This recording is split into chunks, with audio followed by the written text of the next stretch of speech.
We primarily work with working people. And so we have an organization that is affiliated with us. It's not a union organization, but it's what we call the pre-union, and it's called the Greater Minnesota Workers Center. And they work with low-wage workers, trying to bring them into the fold. And a lot of low-wage workers are marginalized groups of people, and that's the group that gets really taken advantage of, right? So we work with people from meatpacking industry, some in the gas stations, food service, that sort of thing. We deal a lot with wage theft. Our members, if you're in a union, you have a contract that protects you. So certain things, if they do happen, you have a really strong, usually you have a strong pathway to grieve. So if you get your wages stolen, you got a way to be made whole through the union. Right. But a lot of low-wage workers who are marginalized groups of people, they don't have that pathway. They don't have, a lot of them, if we don't know, they get taken advantage of. So the Greater Minnesota Work Center is a workforce, for low-wage workers, people who are not represented, that can get the support and the help they need. So we try to organize and do some pre-union work through there and bring people together. Well, with Awesome Blair, Yes. that's not my organization. So I partner with Awesome Blair, which is a Latino organization, and we want fair and comprehensive immigration laws passed, right? We're not saying that we should just have open up all the borders and have everybody just pour in, right? But there's a lot of things that we need to be responsible. We need to be caring about what we do. We have almost what we estimate about 11 million people who are undocumented workers in this country, and they're working, and they're paying taxes, and they're paying Social Security, and they'll never see Social Security because they're undocumented. Those people need to be brought out of the darkness and out of the shadows, and we need to allow them to be into the light. Right. And so we need a pathway to citizenship for these people, and not have them live in fear. And so that's pretty much what Awesome Blair does. We need, in this state, in some states like California, they allow undocumented workers to get driver's licenses. And they need to have driver's licenses here. It makes them safe on the road. They can get insurance. They're driving anyway to get to and from work and to and from doctor's appointments. Let them have the driver's license so they have insurance. Let's treat people like people, the way that I want to be treated, anybody else wants to be treated. Oh. In the state or just my area? Well, just the St. Cloud area. In the St. Cloud area, thousands. Thousands. I mean, if you count labor and all of our members, thousands. There's a lot.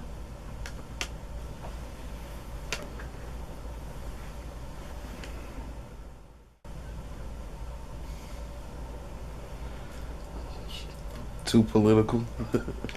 Well, I don't like this division. I don't like we see politicians with the dog whistles and the scapegoating and the blaming people who don't have a voice. And it's for their own greed and their own power. It's sheerly out of greed. So they can stay in power, they can make the money. And they use groups of people as if they're pawns in a chess game. And they scapegoat them.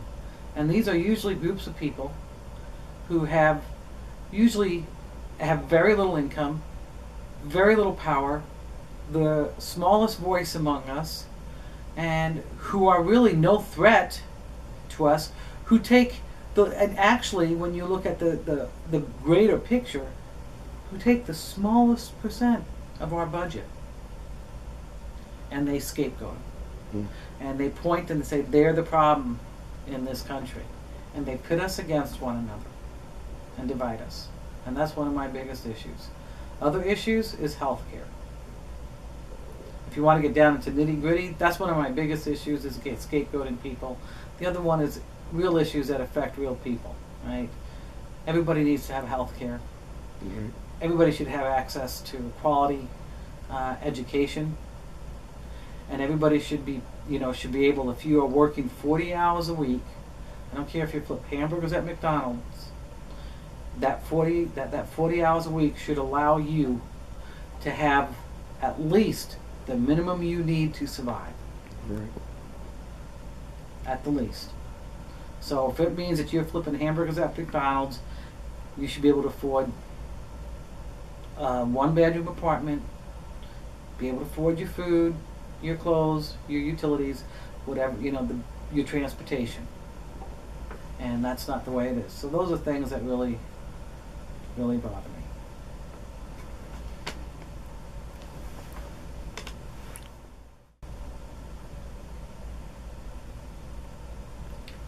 It's just,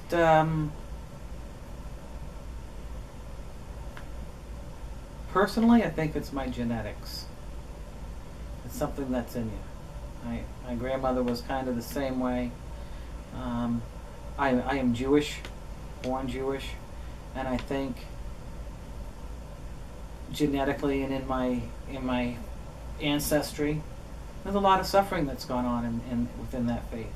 Mm-hmm. And I think that if you look at that and you know what some of the atrocities that have happened, you got to be able to speak up for somebody else. You ever hear the poem by Martin Niemöller? Or it's actually a sermon. He was a pastor in the 1930s in Nazi Germany, and he ended up in prison because he went to the pulpit and he said this sermon, and it's very famous. He said, when they came for the communists, I didn't speak up because I wasn't a communist. When they came for the trade unionists, I didn't speak up because I wasn't a trade unionist.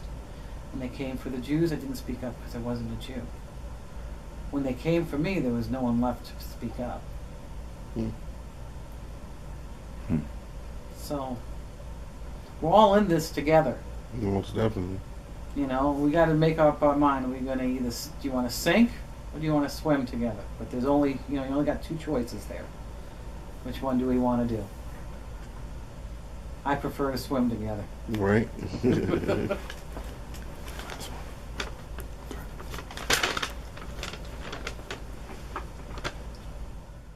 Fargo banks.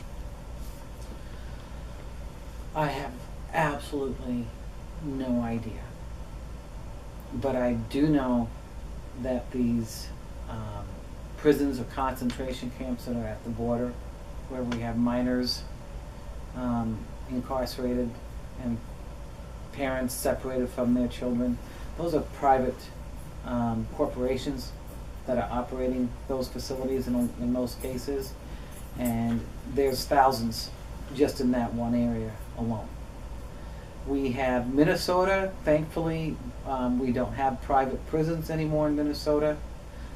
We used to, and we got rid of them. And they were trying for a couple years. They've been trying to bring it back, and we have fought that back.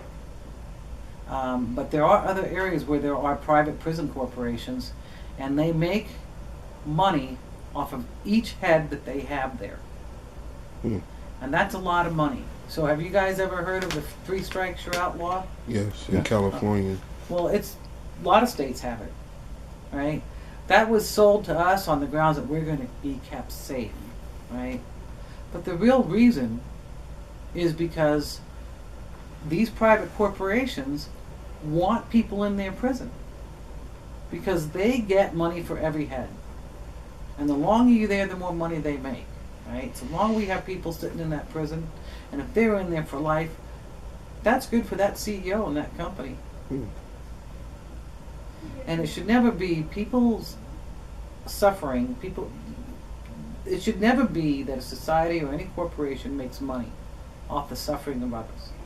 Even if you commit the most heinous crime, people should not make money off of your suffering in prison.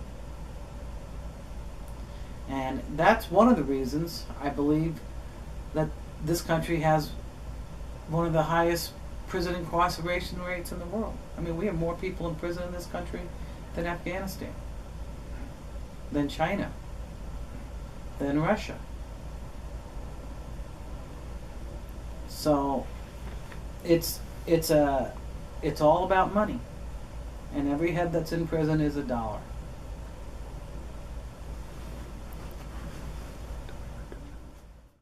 Boy.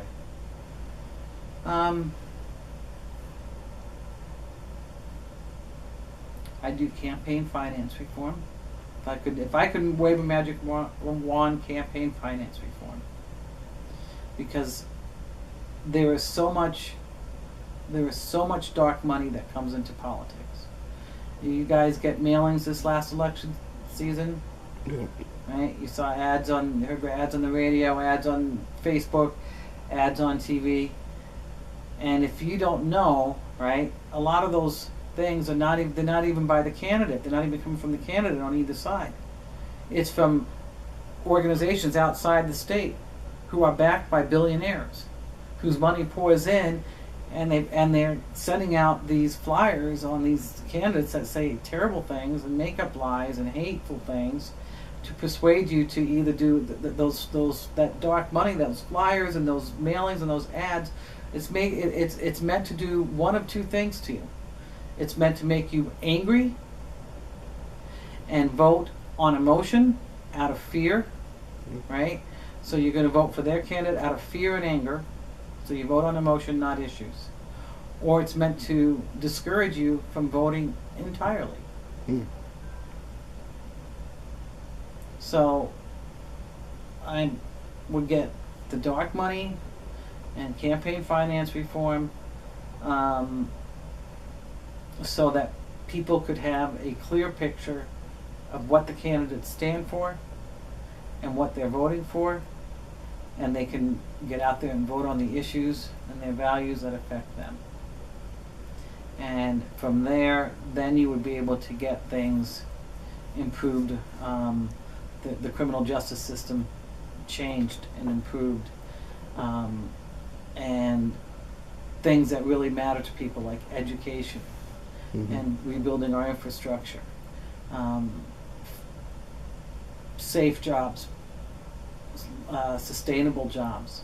You know, those things would come in if you have candidates that are first off qualified, and if people can actually hear, see what the candidates stand for without all that other noise that's coming in. Right. Okay, well, I don't have too many other questions. So That's that probably okay. sums up the interview. But I do appreciate your time and cooperation. Oh, I appreciate you guys coming in here. How about you? You have any questions or anything else? Well, we'll be waiting to see what the legislative session is going to be coming up with, what kind of bills they're going to be passing, and we'll be working on a Greater Than Fear campaign. That's one of the things I'm working on. And so from our perspective and Labor's perspective, we will be out working with our members and talking with our members and actually having those tough conversations around race, and hopefully bringing them into different programs and events that we have to educate them and bring them on board. Kind of getting some understanding for them.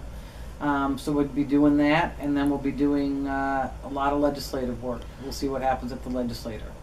How can someone be a part of this if they want to join your Well, organization? that's what I was going to talk to you about after this, is getting you involved with an organization that we partner with, like Take Action or something like that would be really good for you to be involved in. Thank you for your time. I appreciate it. So.